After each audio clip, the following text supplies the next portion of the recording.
Okay, let's get started. Okay, class, as you all know, next week is the midterm, next Thursday, so I had a few announcements to make. First of all, visit the website. There's some information that may be useful to you. One of it is that I'm going to have extended office hours on Tuesday from 1:30 to 3:30, but they're not really extended, they're more like makeup office hours because I'm not going to be here Wednesday and Thursday. So if you have questions about the exam, lecture, homework, please come to Tuesday's session. There's also a sample midterm that I've posted. It's actually last year's midterm exam, so you get an idea of what the midterm may look like this year. And finally, for those of you who still don't know, the midterm will not be in this room. It's going to be held in 126 Barrows during the regular classroom time.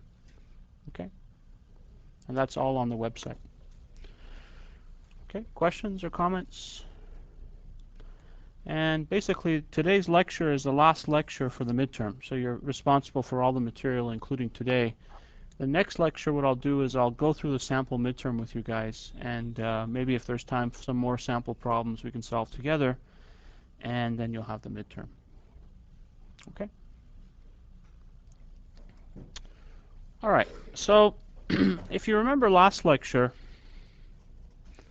we're looking at MOSFET device as an LNA. And we basically calculated the noise figure, and what I'd like to do today is revisit that, and in particular calculate the F-min for the device. And then we're also going to look at the matching problem for a common source device.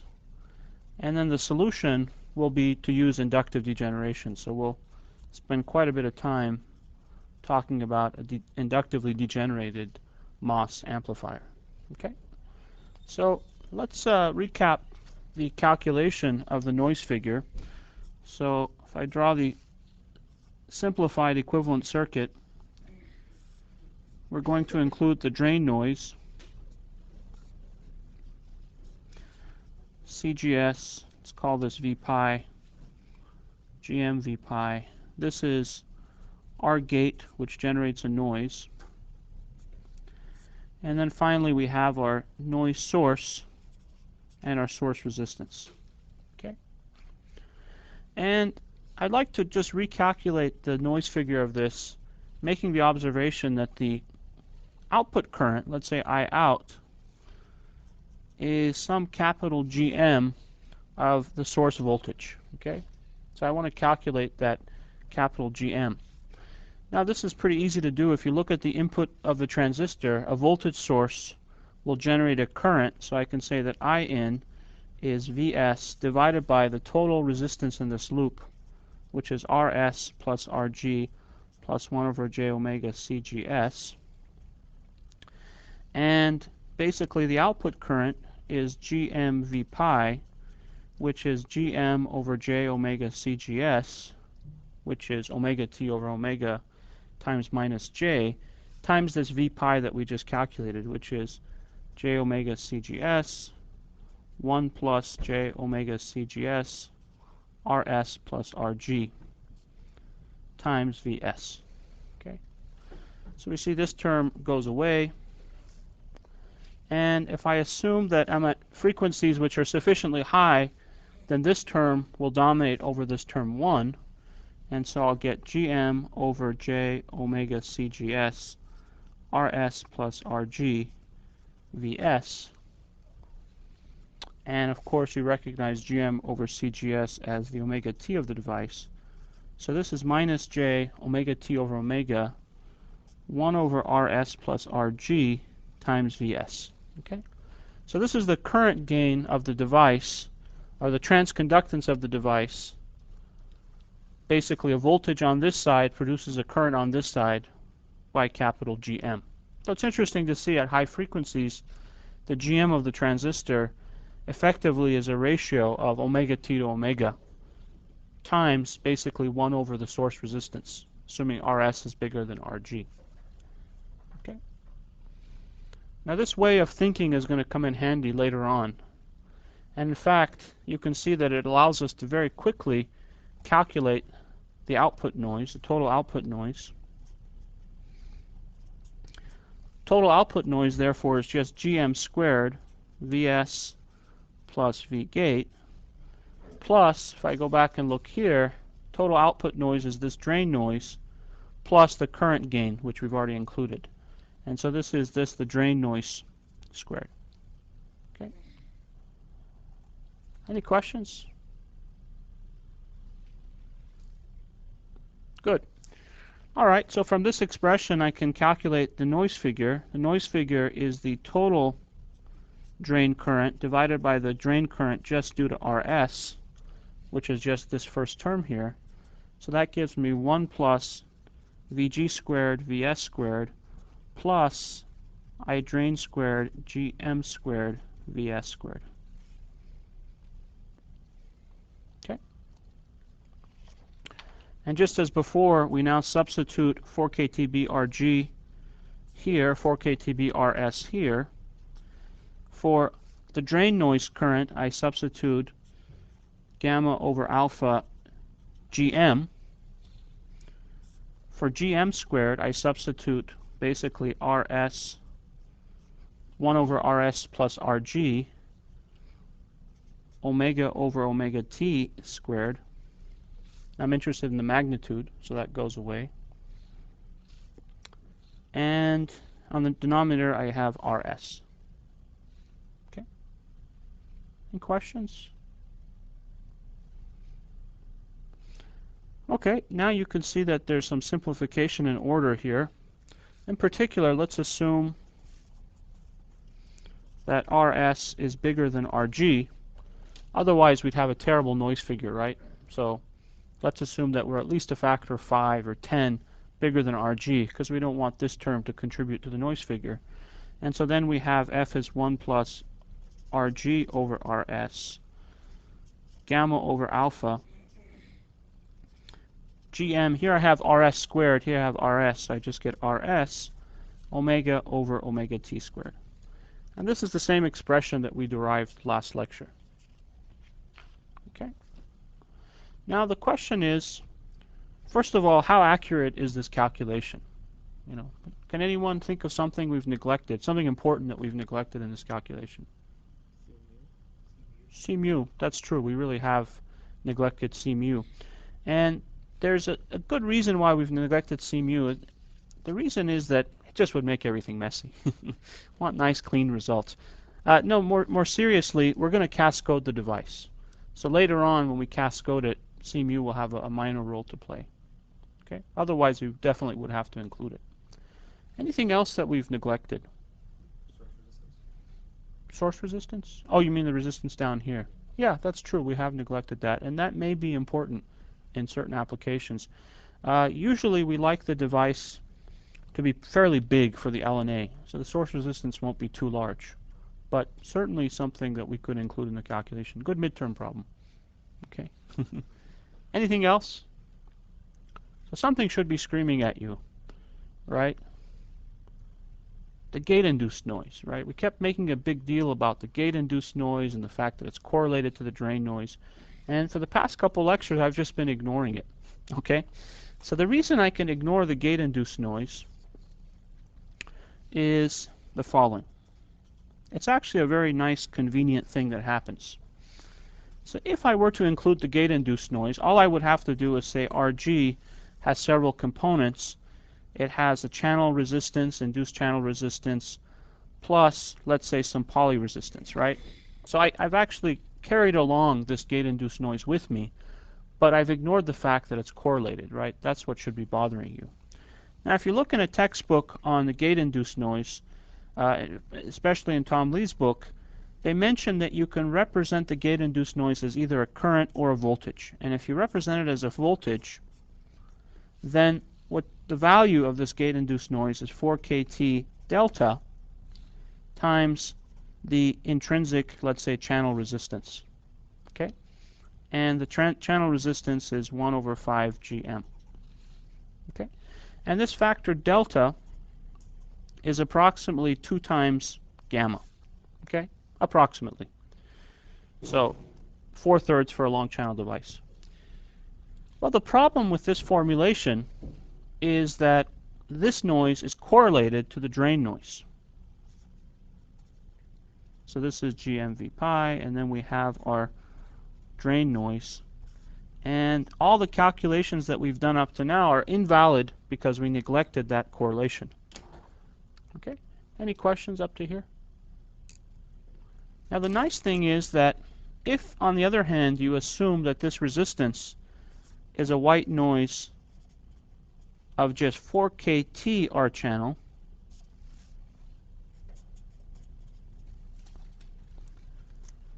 and assume that, so delta, I'm assuming delta is 1, but I'm assuming that this noise is uncorrelated to the drain noise. So this noise is uncorrelated to drain noise. Then you get the right answer, or approximately so. So it turns out that the easy solution gives you the right answer. If you do the hard way and take the correlation into account and everything, you get a slightly more accurate answer, but believe me, it's a lot more painful to arrive at. So this approach is a very nice way of handling the MOS noise, gate-induced noise. You just assume it's uncorrelated and you get rid of this factor delta. Okay? Now that's a subtle point. I think that maybe some of you don't really get it. So I encourage you guys to come to office hours and talk to me about it. This is a more advanced topic. Okay? For those of you who've been exposed to this before, I think you know what I'm talking about. Okay? Any questions about that? Yes? Sorry, can you briefly explain why that? Why? Well, what happens is that the part that's correlated kind of cancels out some of the noise. When you actually go through the noise analysis, you find out that because this is correlated to this noise, when you calculate the minimum achievable noise figure, you can cancel out some of the drain noise with the gate noise. And that's why the effective value of the independent noise is smaller by this delta factor. Okay? It's very complicated, actually. There's lots of distributed circuit analysis that you need to do.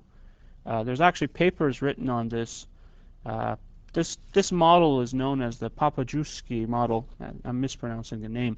But in the paper, they try to give an argument for why this is true. The argument's not exactly crystal clear, but at the end of the day, you do get good results with this model.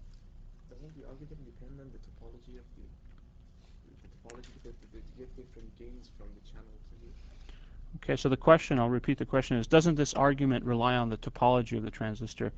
I don't think so, but I'm not sure. As far as I know, in my experience, using this approximation, you get a very good answer. Okay. So I don't want to spend too much time talking about this approximation. I want to get back to getting some results. And in particular, we'd like to find now the minimum achievable noise. And instead of using the two-port theory that we did last lecture, I'm going to do exactly what one of you guys suggested a few lectures back. In fact, it was Amin who said, why not just find the noise figure and then take the derivative with respect to source resistance. So there's the noise figure. If I take the derivative with respect to Rs, I get minus Rg over Rs squared plus, this is all a constant, gamma over alpha, omega over omega t squared, Gm. And I set that equal to 0. And now I can solve for Rs. That gives me the minimum achievable noise figure. Okay? So I do it.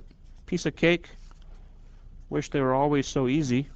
The answer is Rg divided by gamma over alpha, omega over omega t squared, Gm square root.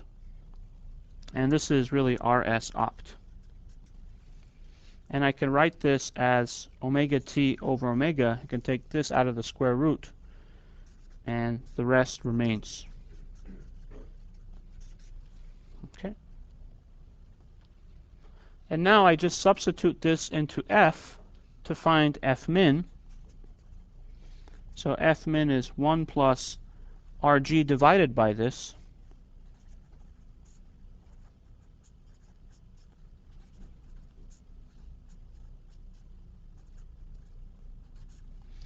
plus gamma alpha omega t gm times this expression, omega t over omega. So this cancels out with that, rg gamma over alpha gm.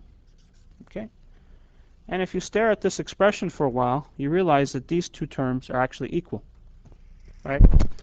This is rg divided by this term. I'm dividing here. This is equal to this, right? This divided by square root brings the square root on top. So you do a little bit of algebra, and you'll see that f min is simply 1 plus 2 times omega over omega t gm rg gamma over alpha square root. Okay? So this is a very important equation. Yes, there's a question.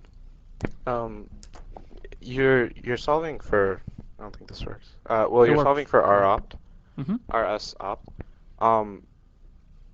Isn't F taken with respect to RS opt equal, or RS equal to 50 ohms? So if you're doing RS opt, then what? Yeah, how does that work with the noise figure? Okay.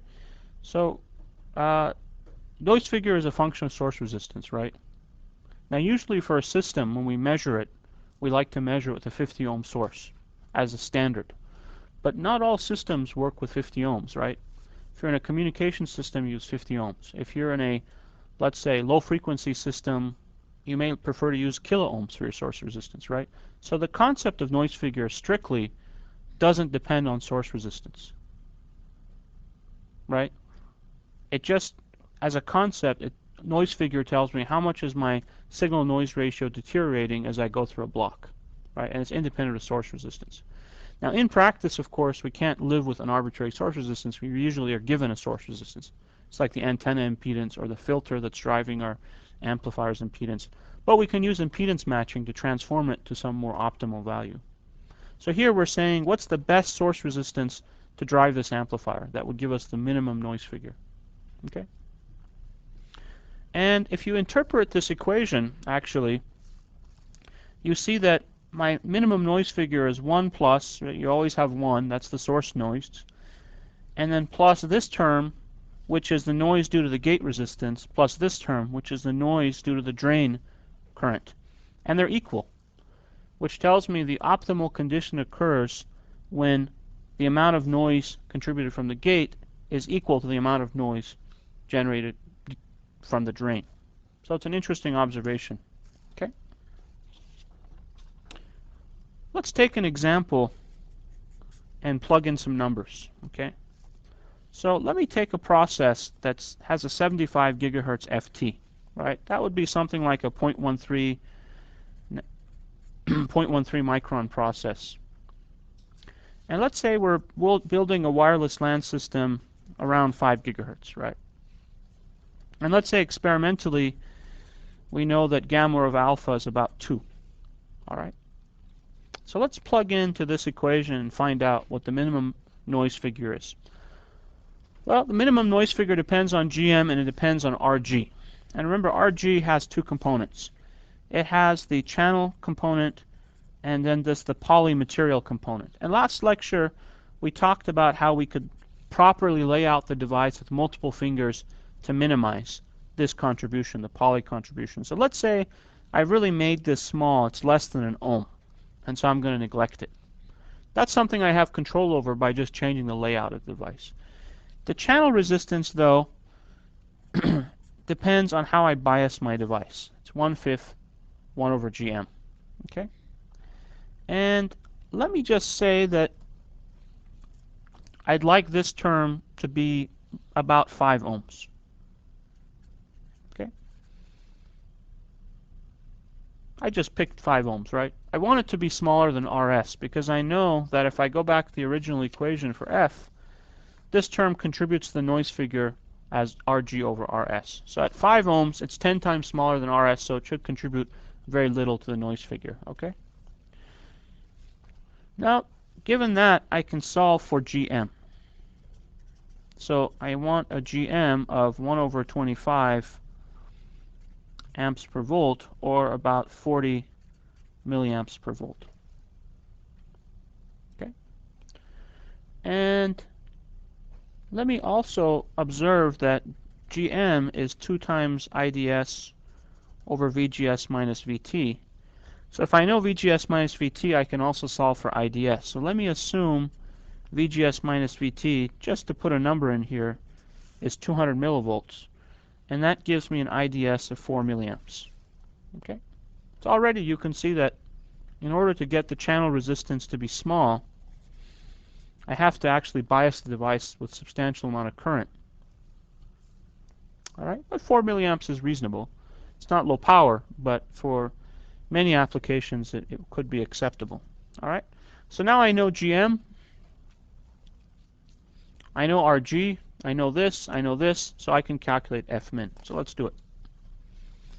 So F min is 1 plus 2 times omega over omega t is 1 over 15. I'm operating at 5 gigahertz and my process is 75 gigahertz. GM is 1 over 25, RG is 5, and gamma over alpha is 2. Okay. So if I haven't made any errors here, oh, sorry, I have. Wrong equation. So it's RG divided by, sorry. I jumped ahead. First I should calculate RS opt. Okay, so RS opt is RG gamma over alpha GM times omega t over omega.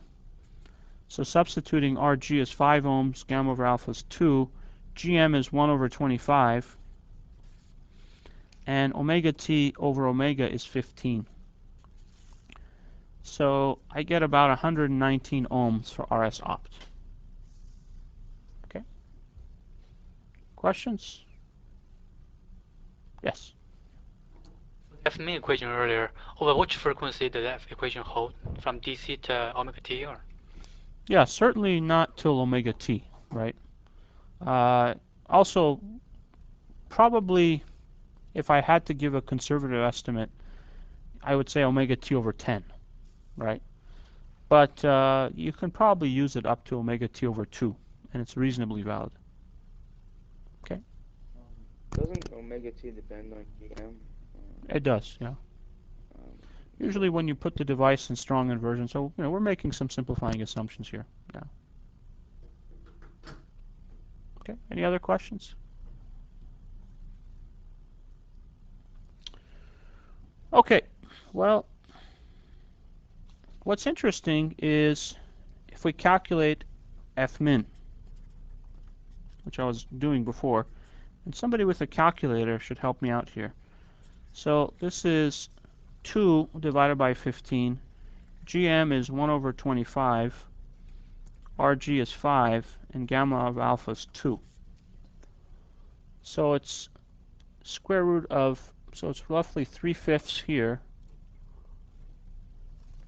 So this is like 1.08. Okay, this is really low. Okay, this is a sub dB noise figure.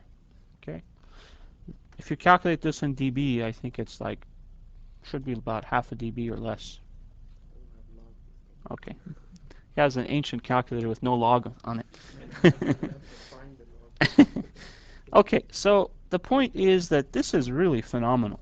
If you could achieve a noise figure like this, it's just increasing, basically, that it's just hurting, it's like a 10% perturbation on our SNR as we go through this device. This is really great, right? If you could actually achieve this, you'd be very happy. Okay? Remember last lecture we looked at common gate device and we found the noise to be at least 3 to 4, factor of 3 to 4. Compare that here. Really, this is good. There is a problem though. And let's see what that problem is. The problem is that we have to make our source 119 ohms. Okay, that's no big deal. I have a 50 ohm source. and I go through a matching network, and looking out here I see 119 ohms, and then I go into my transistor, and my transistor has CGS here and RG here, right? So RG is about 5 ohms, and CGS I can calculate from the omega t of the device. It's GM over omega t. So if I take 1 over omega CGS, then that gives me 1 over omega t times GM,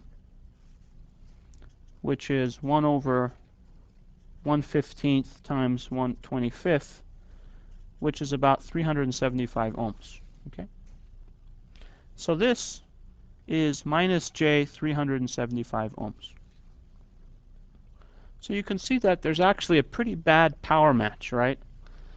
If I just hook things up this way. It looks like I have a source of 119 ohms and a load that's minus J 375, real part 5. Right? This is a terrible power match.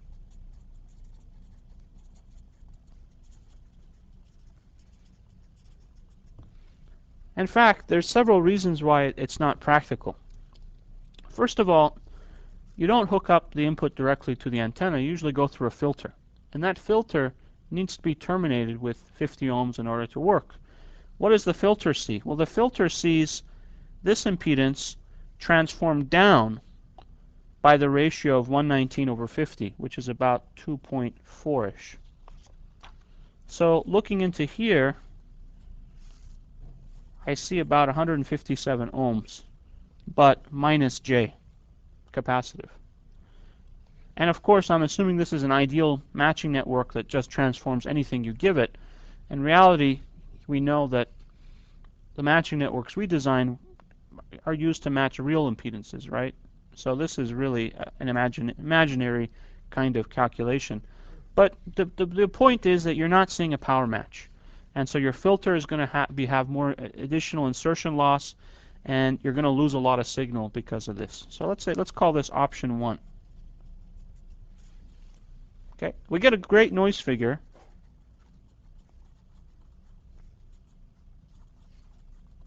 But a terrible power match. Okay. Questions? Comments? Yes. More current to achieve that high noise figure, so your power. Well, but we already said we're going to burn 4 milliamps. We're happy. That's fine. I mean, that's a really good noise figure, right? If you could get that for 4 milliamps, you'd be pretty happy. It's not very power efficient. Yeah, if you take the power gain into account, it's terrible. That's the problem. Okay. All right. Well, let's try something else. Call this option 2. Option 2 is I still would like to get that great noise figure, but I'm going to put an inductor here to resonate out this capacitance. So this is minus J 375 ohms. I'll make this plus J 375. I still use a matching network, so I get 119 ohms, so I get that great noise figure. But now looking into here, I see 5 ohms at resonance, right? And this gets transformed down by a factor of 2.4 roughly. So looking into here now, I see 5 ohms divided by 2.4, or about 2 ohms. Okay. Well, have I really done anything better, right? This is just as bad. So again, I have a very bad match. The filter now sees 2 ohms instead of 50 ohms. And if you take into account the voltage divider, you're losing a lot of power, right? Most of the power is being reflected and not going into your transistor. Okay?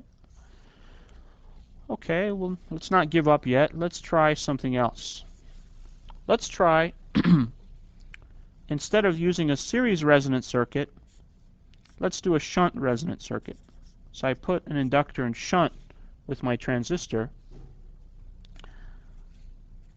and this is L prime, and then I use my matching network again. I still have 119 ohms here, and this is in the 50 ohm system. Well, remember, if you do if I put an inductor and shunt here, I can do a series to parallel transformation. So the equivalent parallel resistance seen here in resonance. So in resonance, it just looks like Q squared times 5 ohms, right? So the question is, what's the Q, right? The Q is just simply 375 divided by 5. But more generally, I can write the Q of the input device as approximately 1 over omega CGS times the R, which is 1/5 GM, neglecting the poly resistance. So this gives me 5 GM over omega CGS, or 5 times FT over F. So you can see that if you do a good job with layout, then the quality factor of the input network is actually quite large. In this case, I have a 75 gigahertz FT, and I'm operating at 5 gigahertz. That means my Q is 75. That's an extremely large Q, right? First of all, you're not going to be able to find an inductor that has a Q better than 75. Right? Even if you go buy the most expensive inductors you can. So really what's going to happen is when you put this inductor down, you're going to add a lot of resistance in parallel, which is just basically increasing your noise figure. But also now notice that Q squared times 5 ohms is something like 30 kilo ohms. So it's in fact not really the right value either. Now it's a very large impedance. If I transform this down by a factor of 2.5, I still have something on the order of 10 kilo ohms. Very bad impedance match. 10 kilo ohms at RF doesn't really make sense anyway. It's way too high. Realistically, the board and the parasitics will limit the impedance to hundreds of ohms, right? So again, this is a really bad option. Okay. Questions up to here? Yes? Why can't we just have two sets of matching networks? One for the noise figure and then one for the power? How does that work? They need to go to the same matching network, right? Yeah. Hey, if you have a good idea, come talk to me. But as far as no, you can't get away with that. All right. Well, last lecture, you guys remember that we talked about bond wire inductance. The fact that, I should say bond wire and package inductance. If you ever build an LNA, even if it's on chip, it has to interface with the external world. Usually your antennas are not on chip. Say at a gigahertz, right, the wavelength's 10 centimeters, so even quarter wavelength is 2.5 centimeters, right? So at a gigahertz, you can't put an antenna on chip. It's just physically too large. So the antenna's got to be on the board or some external place. That means that you have to go from a board to a chip. And that interface, drawing it very crudely again, involves going through lots of parasitics. So here's my transistor input stage. And I want to connect this to ground on this side and to the signal on this other side. But realistically, because these pads, so these are pads, because these pads have to interface with an external world, especially here, this is a gate. This touches the gate. This is very electrostatic sensitive. Small voltage here can easily destroy this device. 10 volts will basically destroy this device. So I have to put ESD, a device with electrostatic discharge. If there's any static buildup on this node, it clamps it to ground and prevents it from going into this device. Okay? And then I have to house this chip. So this is my chip. This is the IC, integrated circuit chip. I have to basically put this into a package, and even this is not to scale. The package means that I have to use bond wires to connect from the pads to the package leads. There is a technology called chip on board where you actually directly bond to the board, but that's not as common. It's more common to go into a package. Okay? And so then this is my, you can think of this is where I connect up my source. So it has to drive these leads and then these bond wires and then the transistor itself. And if you see this loop, it's a physically large loop, and if you run a simple calculation, you can see that the electromagnetic the magnetic flux in this loop generates an EMF which is substantial. And in circuits, we model that by just putting inductors in series with these terminals. Okay? And these inductors are on the order of nanohenries. Okay?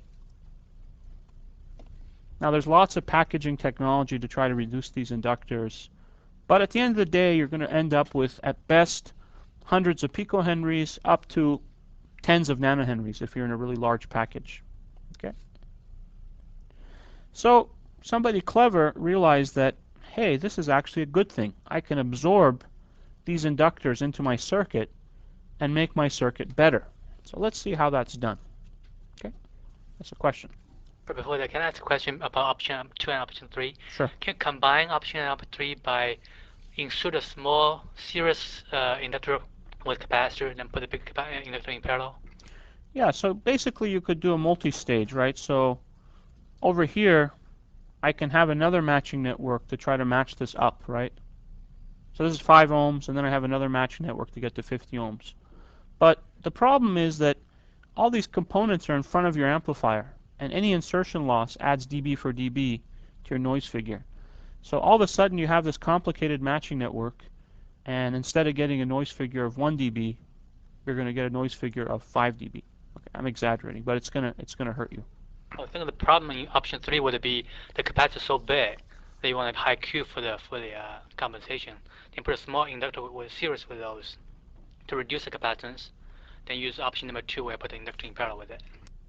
Yeah, so you mean I could put a little inductor in series here, reduce the Q of this network. You can play games, right? And I'm sure, in fact, you're absolutely right. You can make this work. It's not going to be simple, but it's going to involve a couple stages, effectively, of matching. But at the end of the day, this is not what you have anyway. When you package it, you get these extra inductors. So the most popular way to do it is to use inductive degeneration.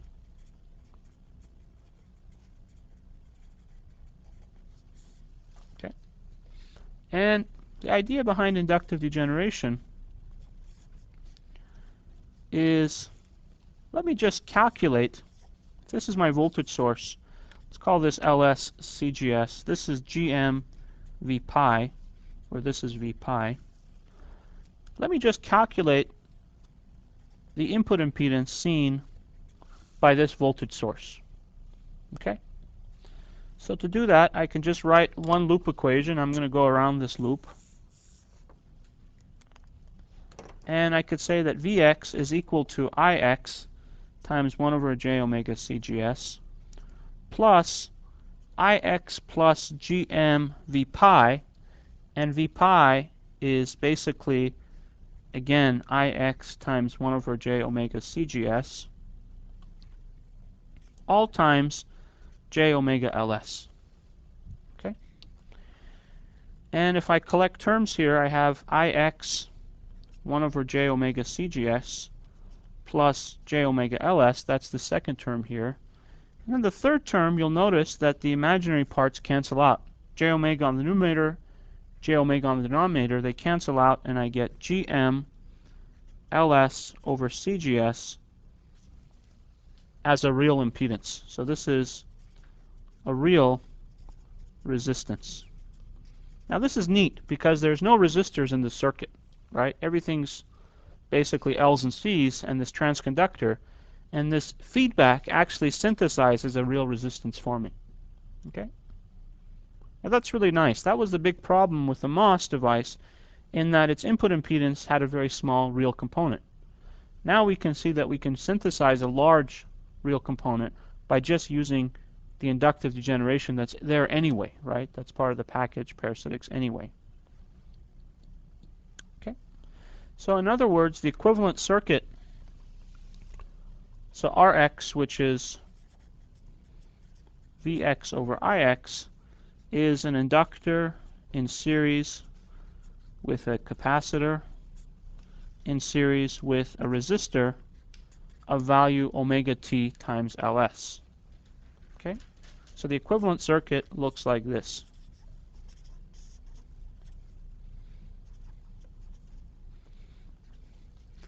And it's important to note that this is not a physical resistor.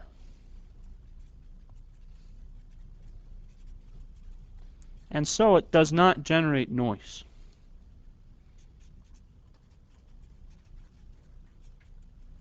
The transistor is noisy, and we'll see later on how the transistor introduces noise. But you can't think of this as a physical resistor and say, ah, I just have noise associated with this. And because this is equal to the source resistance, the noise figure is at least 3 dB worse, right? If that were the case, this would be useless. We'd just lose all the good noise properties right away. Okay?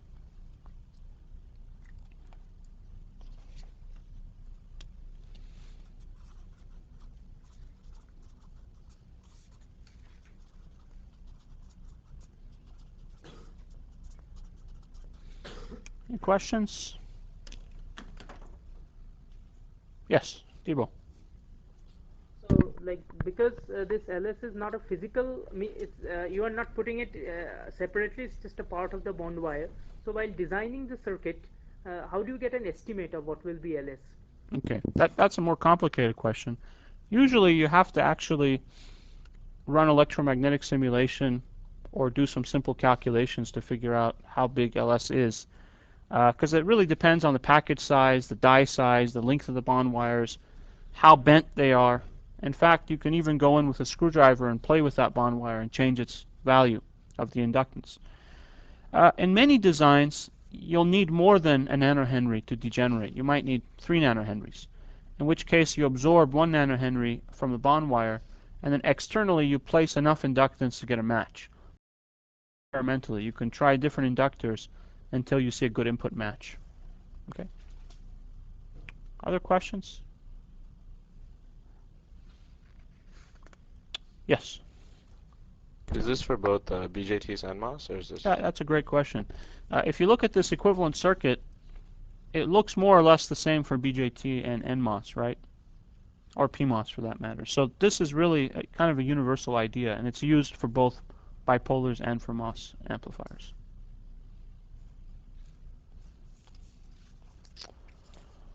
Okay, so let's look at the current gain of the degenerated device.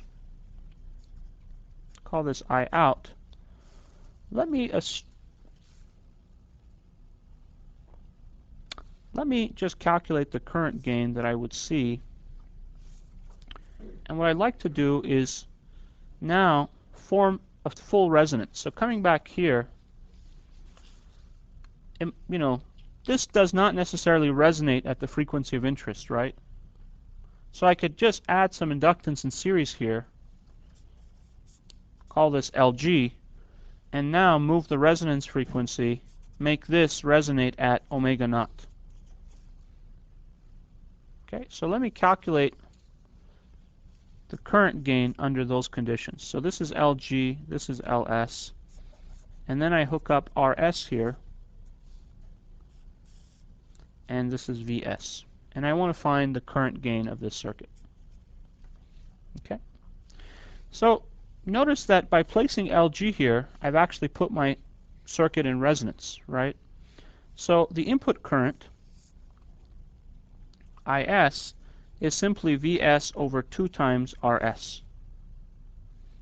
Okay, now that's approximate because there's also Rg, but I'm assuming that Rs is larger than Rg. Okay, so the observation is that this is simply a series resonance circuit. If I hook up a voltage source here, right, these reactances in series cancel out and all the voltage appears across the real resistance. And the real resistance is this Rs, right, and then the Rs of the voltage source.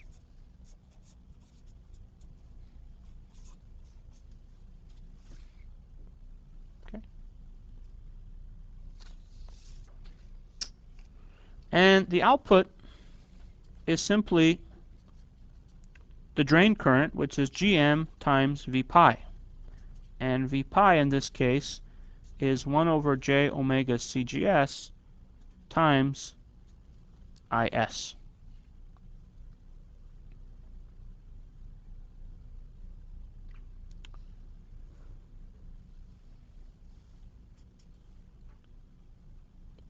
So if I write GM j omega CGS times, and then IS is VS over 2 RS, I can say that I out is capital GM times VS, where capital GM is simply minus j omega t over omega 1 over 2 RS.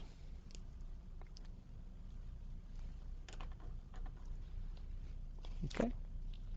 Now this is useful because now any input noise voltages in this loop get output referred by GM squared.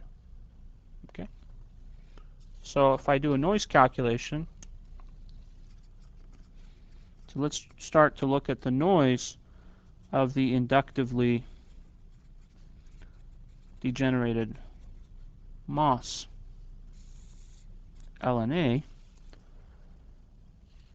I can say that the output noise due to Vs is simply Gm squared times Vs squared. And the output noise due to V gate is also the same thing, Gm squared times V gate squared. So the question is, what about I drain? Okay. Remember before, I drain just simply flowed into the output. So let's draw a picture here of what's happening.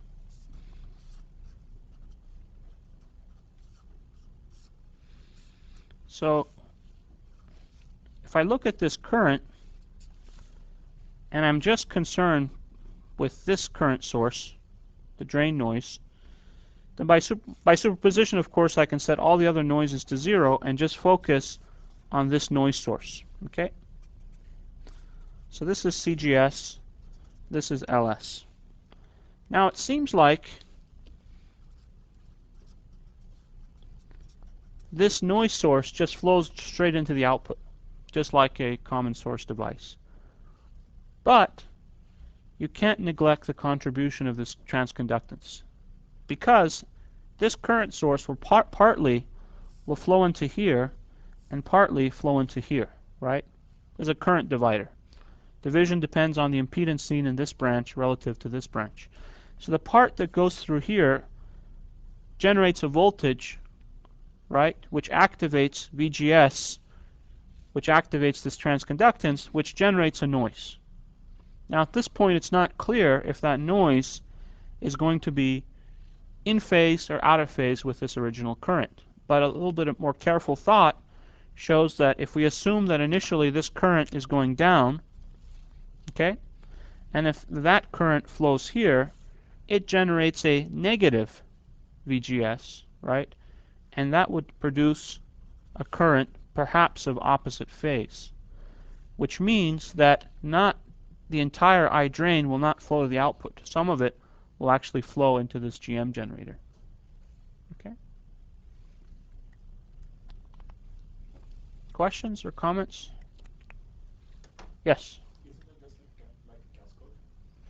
Yeah, exactly. So if you've taken 240, you understand exactly what we're talking about. Yes? What is VG that you're using for I out or I0? What's VG? What do you mean? Or the second equation? Or This? for, yeah. So this is the noise on the gate side, right? This is just like before.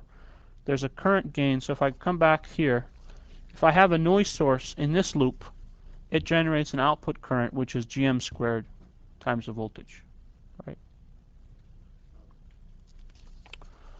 Okay, so let's analyze this problem a little bit more carefully. In fact, it turns out that for inductive degeneration, the result is pretty neat. Slightly different from a cascode device, if you've seen that before.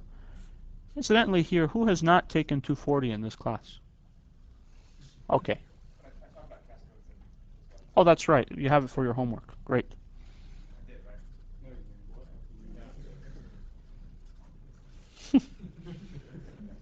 Okay, some controversy. So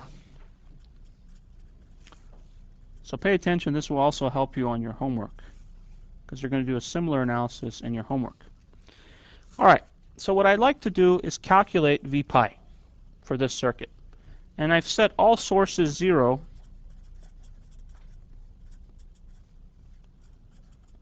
except the drain noise.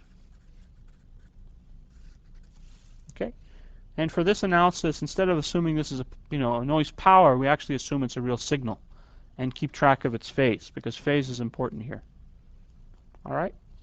So V pi is equal to I drain plus GM V pi. These are the two currents flowing in, and then I have a current divider. So the current going in this branch is the impedance of this branch, j omega ls, divided by the sum of the impedances in both branches, which is j omega ls plus 1 over j omega cgs plus j omega lg plus rs.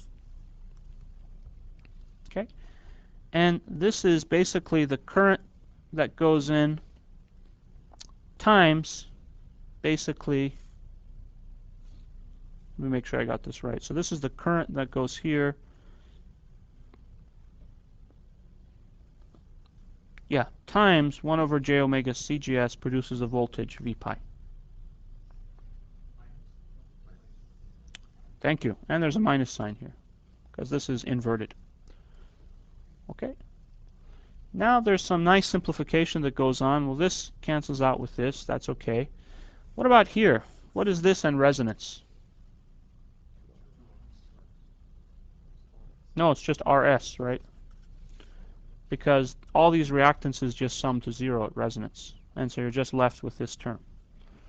So this, simplifying a bit, is minus GMV pi plus I drain LS over RS CGS. Okay.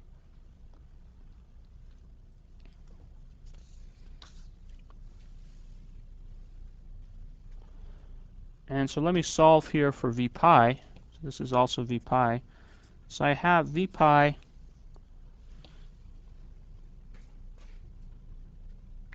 let me say 1 plus GM LS RS CGS is equal to minus I drain LS RS CGS. Okay? And you guys will recognize GM over CGS as omega t. Okay? So this is V pi 1 plus omega t LS over RS is minus I drain LS RS CGS. And what's omega t LS? That's RS, right? So by design, I select LS to satisfy this equation to give me an input match. So this gives me 2V pi, and let me multiply this by GM to give me the current through that transistor is minus ID GM over CGS LS over RS. And again, same thing here.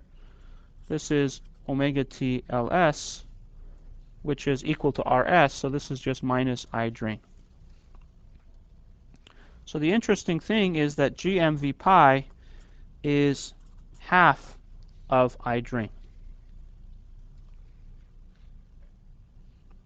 Okay, any questions? Yes? So, like in the previous cases, we were doing something to find the optimal source resistance and then match it for noise. Here, we are not making any attempt. So, like We'll do that. We'll do that. So, first time we have already taken RS equal to omega TLS, like it's a power match. So what we're going to do is we're going to calculate the noise figure of the inductively degenerated device, okay? And then we can optimize it just like we did for the common source device. Okay. Okay, so now if you think about it, I know exactly all the noise contributions. I can now say that the total noise contribution is GM squared source noise, gate noise, plus drain noise minus drain noise over 2, right? RMS value. In other words, 1/4 of the RMS value of the drain noise ends up at the output.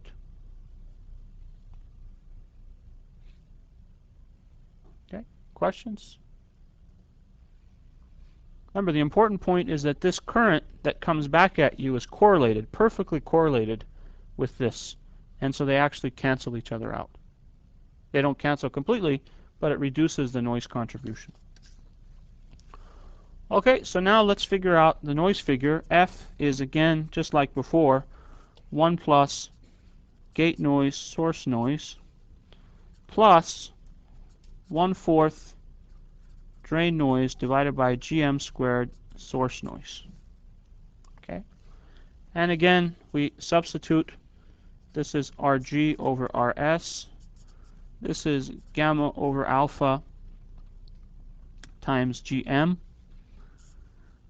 This is going to be RS, this term here. And then for GM, recall that GM is 1 over 2 RS times omega t over omega.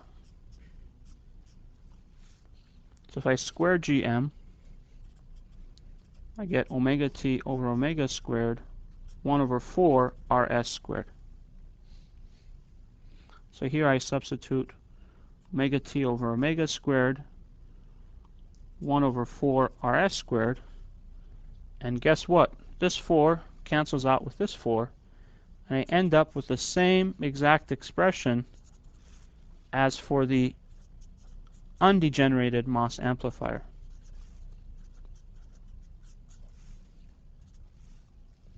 So this is the same equation as before.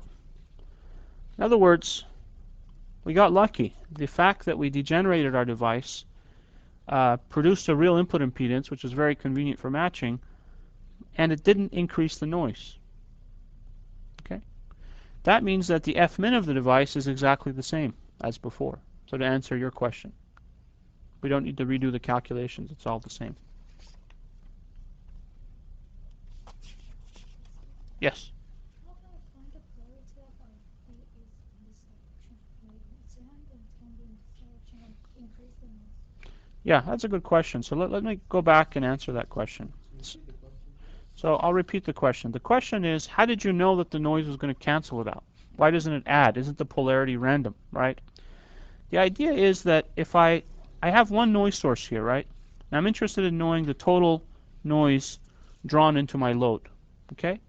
Now what I've shown in this calculation is that if I assume that this is a deterministic current, then this current as deterministic quantity is always half of this current pushing in the opposite direction. So it would cancel it out, right?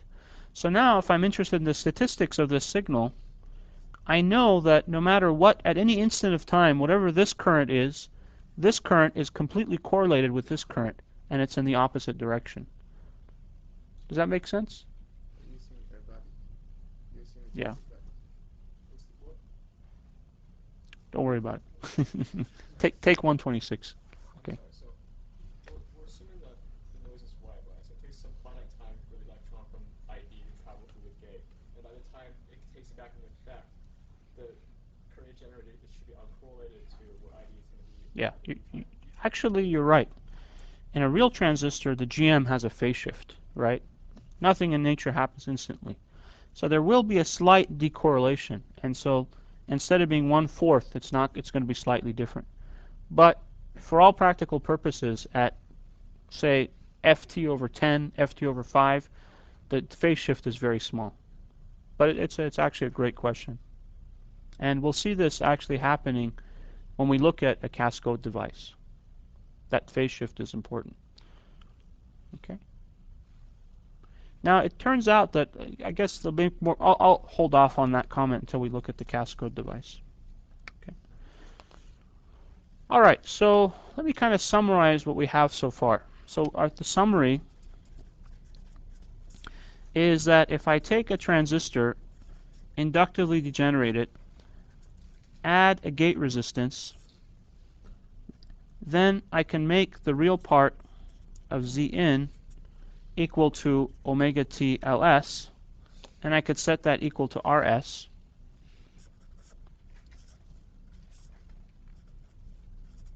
And so I can have a power match. Okay? And the F-min of the device is given basically by expression just derived.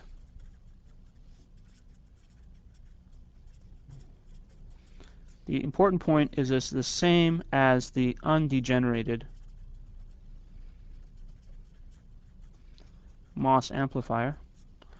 And so it turns out that if you're willing to sweep things, basically you can play around with your device size and find the device size such that the optimum noise figure source resistance is also the same as the power match.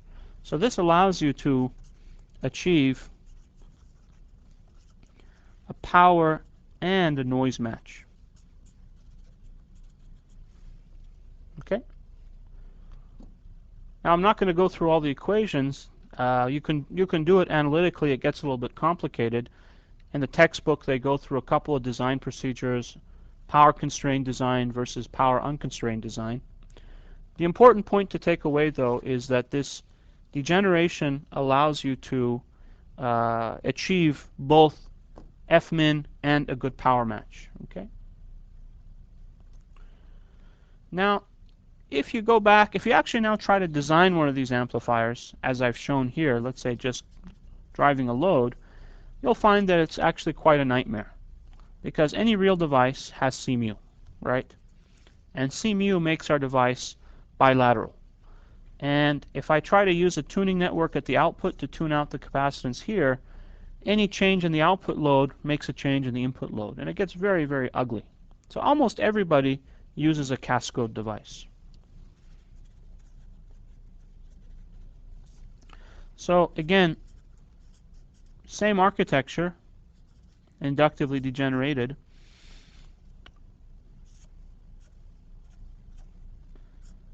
And let's say I have a tuned output network.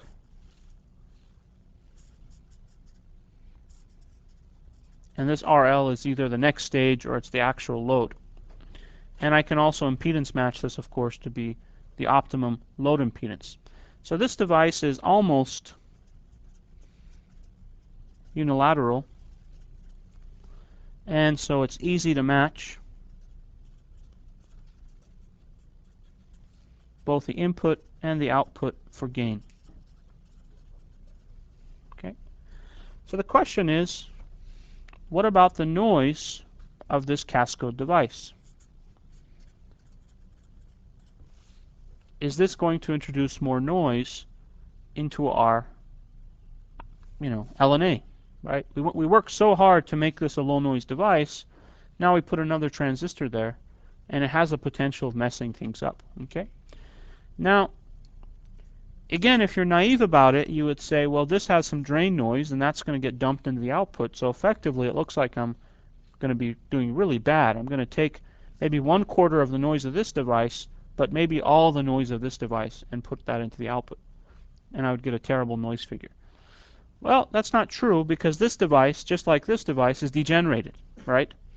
This device is degenerated by this common source device, which looks a lot like a current source. Okay? So what I'd like to do is calculate the noise figure of a degenerated device.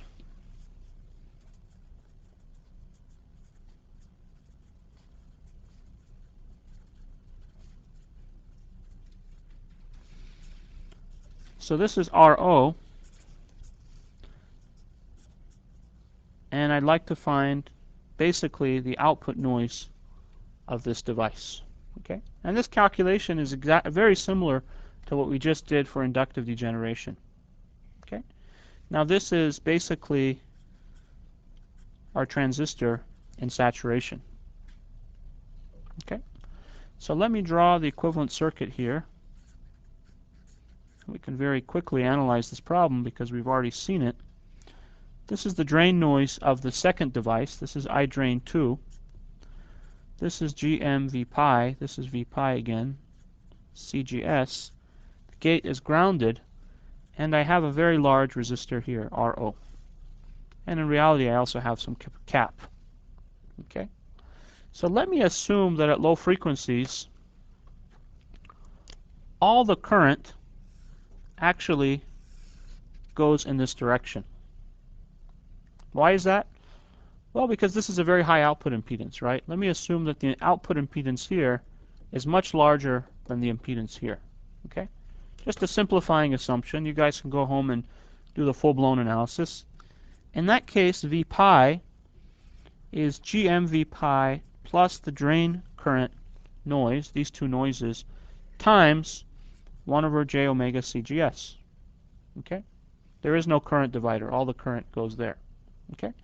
So a few lines of algebra, j omega CGS minus GM V pi is equal to I drain.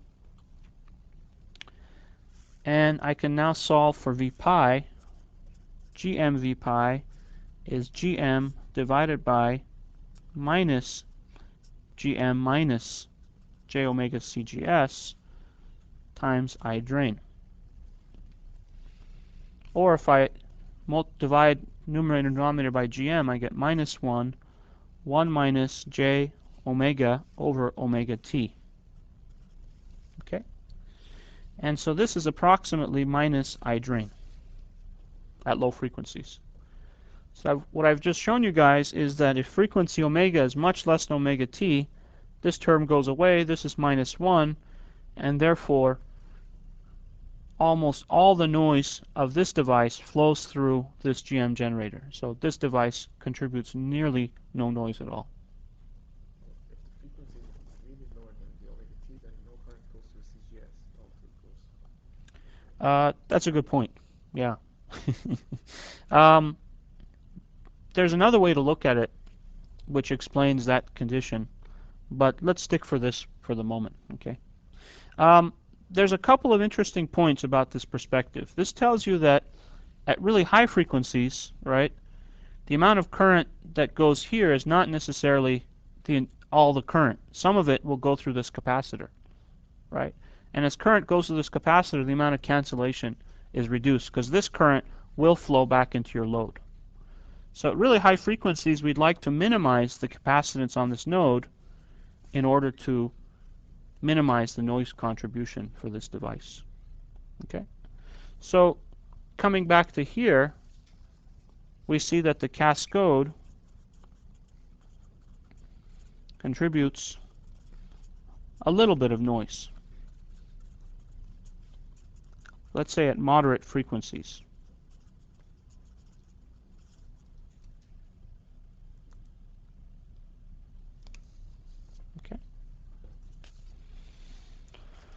So that's pretty much, if you look at the workhorse CMOS LNA, it's basically what we've just seen. It's a inductively degenerated device. And the next question is, how do you actually build this inductor? So we said that you could use bond wires. You could also, so if this inductor needs to be larger than the bond wire inductance, you actually can realize this in many parts. So let me try to draw a layout here. So let's say this is my transistor.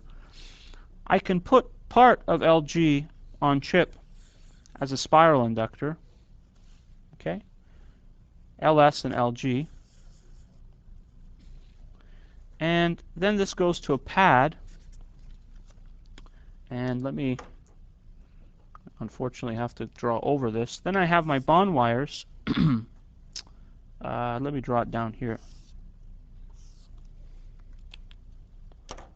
And then I have my leads again. And I can actually then place a physical inductor here as well, if I want, and here. So the actual inductance has many parts. There's the bond wire portion. There's the on-chip portion.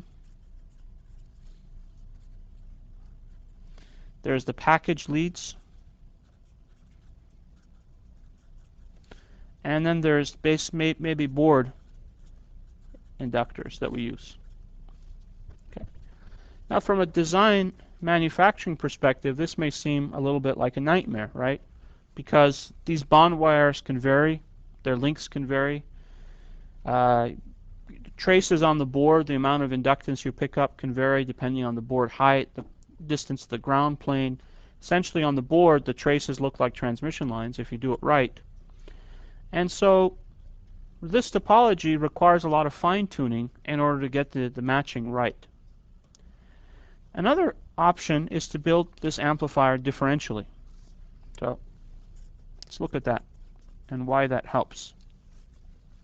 So a differential version of this amplifier looks something like this. Again, we're going to use a cascode topology. We're going to use some on-chip inductors as the load.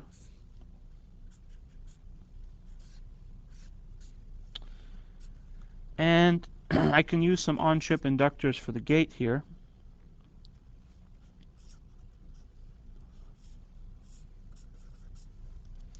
And then this is going to come to a couple of pads. And this here goes to ground. So this is the total inductance to ground.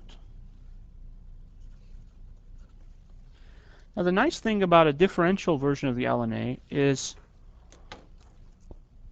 the inductance on the source side here, on the coupled source side, doesn't matter because on chip this is a virtual ground.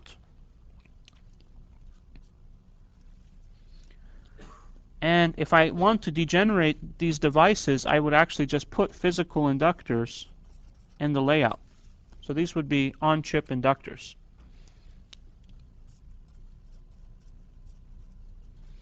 And the nice thing about on-chip inductors is that they're very accurate. Their values can be very precise. It just depends on layout, and the layout just depends on basically this. So on-chip inductors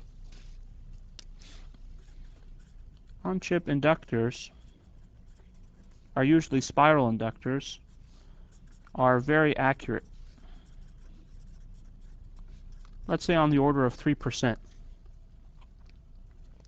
that's because the way we build these inductors is we build either square spirals or polygon spirals. It has to be a planar structure, so we have to make it in a plane. But the inductance is more or less a function of this dimension, right? Let's say the length, the width of the conductors, the spacing of the conductors. And these are very well controlled in an integrated circuit process. And that's why the inductance value is so accurate. So I can synthesize a very accurate degeneration inductance here and synthesize a very accurate real component of the input impedance with a differential topology. And these additional inductances are all on the gate. And those I can use basically to fine-tune the frequency. So this differential topology has a big advantage in that I can easily just change the gate inductance on the board. So this is the board, let's say, contribution, to get an input match and not worry about messing up my 50 ohm input match. Okay. Now you may say, well, this is differential. Isn't that a problem?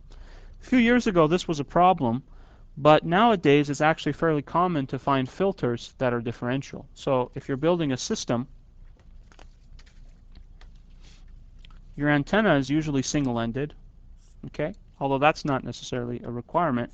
You go through a filter. This is a SAW filter, and its output is differential. So you're in business. Then you put in these gate inductances externally to get the match, and then you go differential on chip.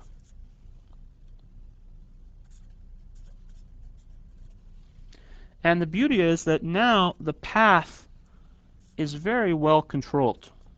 And let me explain why. So this is the path that you care about. All the current basically will flow in this loop and come out. And you can have very fine control, basically you can, with layout, where this current goes. On the other hand, ground is a little bit scary because lots of things are grounded, right? All the transistors, their bodies may be grounded. You might have multiple ground pins on a package. So if you're not careful, your ground current may take a path that's very different than you intended.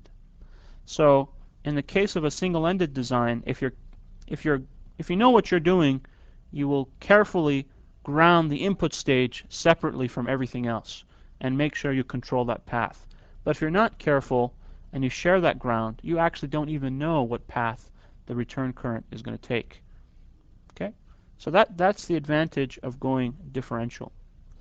Now there's of course other advantages of going differential, which you've learned about in other classes. Differential amplifiers have good power supply rejection. They have good immunity to any common mode signal that's picked up. So any kind of substrate noise that's picked up in common, let's say from a digital stage of your design, will get rejected by the common mode rejection ratio of this amplifier. So going differential has other benefits as well. One thing that you guys have learned about is differential amplifiers have much lower IP2, right? So differential amplifiers have ideally 0 second order distortion. Otherwise, it's matching limited. And that was a bonus problem for you guys.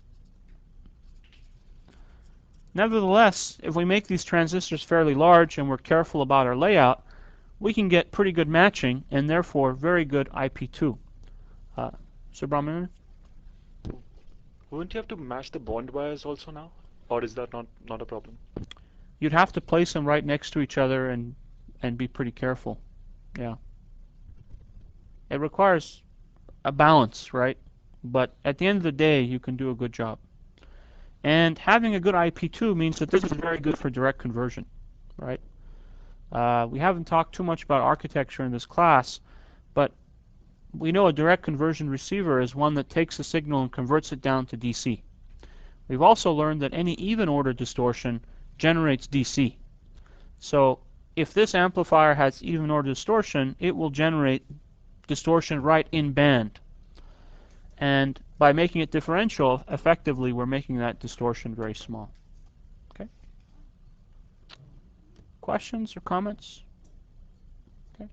And as we pointed out earlier, almost everything we've said today applies also to bipolar LNA design. Very similar. So like going back to bipolar, like someone pointed whether the same model is applicable, but bipolar also have a real component of input impedance. The R-pi. Yeah, so doesn't that make a difference, because options 1, 2 that we talked about had difficulties mainly because our RG was very small. Yeah, in a bipolar design, if you're at a frequency, let's say FT over 10, and your beta is reasonable, let's say about 100, the input impedance is more or less capacitive, 10 times more capacitive than resistive. Okay? So the beta roll-off, right, is beta times lower than the FT frequency. So you can see that the real component starts going away very quickly. So effectively, if you're using a bipolar transistor, let's say FT over 10, forget the real part. It's not going to make a contribution. All right. Other questions?